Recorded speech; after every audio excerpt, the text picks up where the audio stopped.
You might as well have picked up your Paul Bunyan axe and chopped me right in the heart, because you couldn't have killed me any more than you did. Hey, Valerie, darling, I'm glad you talked to Dr. Fatsworth, and I'm glad you went to Dr. Tipton and got some sedatives. We both need that after... Wow, it's been quite a thing.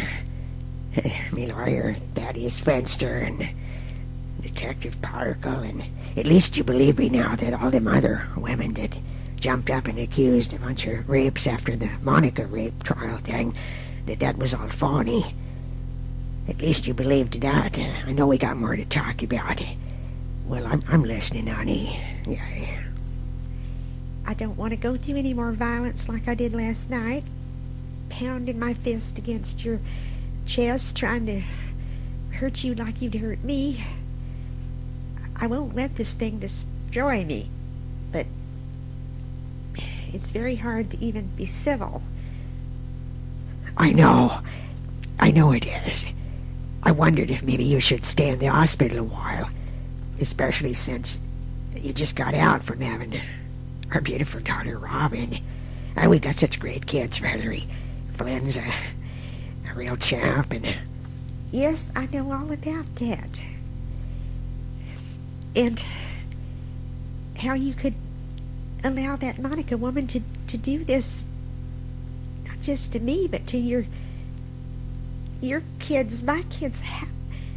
Dr. Fatsworth said I can't let myself be drifted in that direction. He said I have to talk rationally, and I'm making every effort within my willpower to do that. And if I stop and hesitate, give me time. I'm just trying to keep from becoming totally unglued here. First of all, I sat through the rape trial with one trauma after the other hitting me. And then come to find out at the end, no, you didn't rape Monica. But instead of that being a big relief, it was almost worse to hear it spelled out to the whole courtroom and the whole town that, no, it wasn't a rape, it was a cozy little jolly affair. I almost wish it'd been the rape, that you had been drunk and out of your head or something. I was drunk. Well, it didn't seem to stop your performance.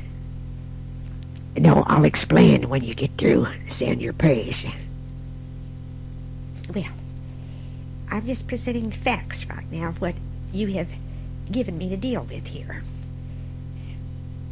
Here, I just have the childbirth of our beautiful daughter, Robin.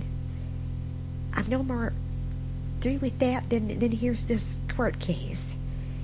And Thaddeus Fenster is doing his best to defend you and got you off the hook from the charge, but then the newspapers and Betsy Logan and everybody knows now. I mean, it's bad enough that you had to have the affair with this stupid Monica, but to have it, to let her broadcast it where everyone knows, that's unspeakably cruel. Valerie, I didn't do it. She did. I never knew she would do that. Well, why did you trust such a person in the first place? I didn't trust her. Are you through saying your piece? No, I'm trying to find my way down this maze here. Now, you know that I sat stone quiet in the car all the way home from the trial, too shocked and traumatized to allow myself to say anything. And then when we got home, I tore into the raging fit.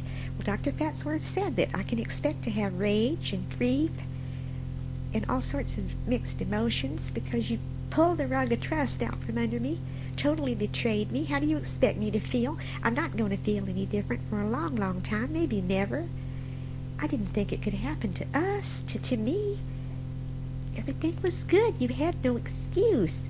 You weren't even away. We were here in the same town together. You weren't off on one of your trips. Not that that would have justified it, but this is even worse. And then, when I told Dr. Fatsworth that in spite of all of that, then you turn around and you go running after Monica at the airport and have a drink with her and wearing that stupid disguise like you could disguise your height and your jet black hair and that voice and your tattoos and everything. You're not a very easy person to conceal. Everybody knew that was you out there. And of course that got back to me. And I still don't understand what that was all about. Like you couldn't bear to part with the woman that destroyed us. Are you ready for me to speak now? I don't know. I'm trying to gear up for it. I'm sticking to the plan Dr. Fatsworth gave me because I have nothing else under me to keep me from falling through the abyss. So you're just going to have to hold on.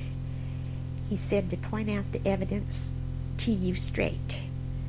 He recommended that I separate from you for a while so that I can heal and have a chance to let this raw, bleeding wound close over a little bit, that I should make no decisions right away as to the long term.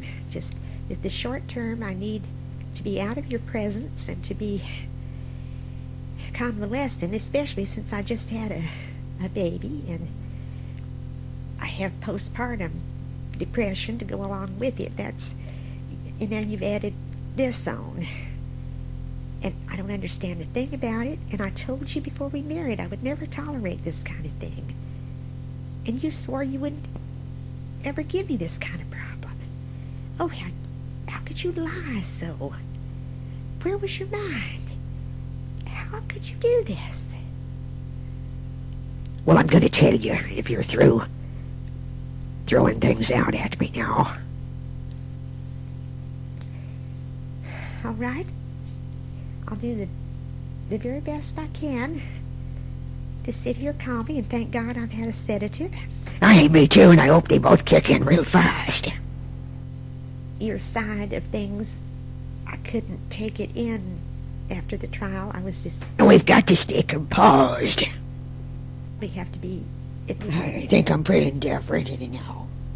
Having our baby, and I felt like I'd have to go right back in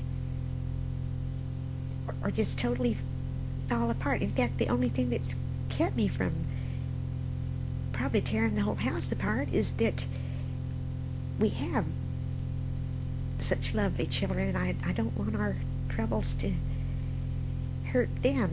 Thank God we have Brunhild and Esperanza, the maids, to help take care of them, or I don't know what I'd do.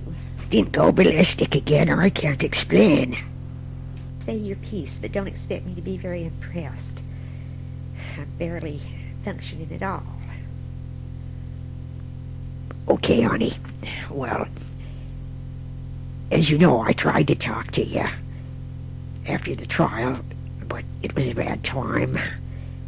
And I didn't blame you for sailing into me and trying to hurt me back. It's very natural. I hurt you, you wanted to hurt me back, and so I just let you. I just let you pound on my chest as long as you wanted to, and I tried to stroke your hair and make you understand that I understood.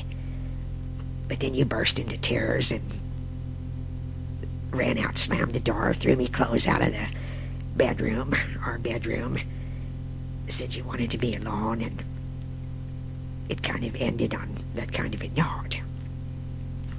Okay, now, I ain't been through no wondrous thing here either. My career was threatened. A lot of nervous tension going on there, on top of the fact that the last thing on the face of the earth I wanted to do was hurt you or hurt me kids in any way, shape, or form. Okay, now we've created, or that is, a situation has been created here that Well, it's pretty big-time dog do. And there ain't no polish in that.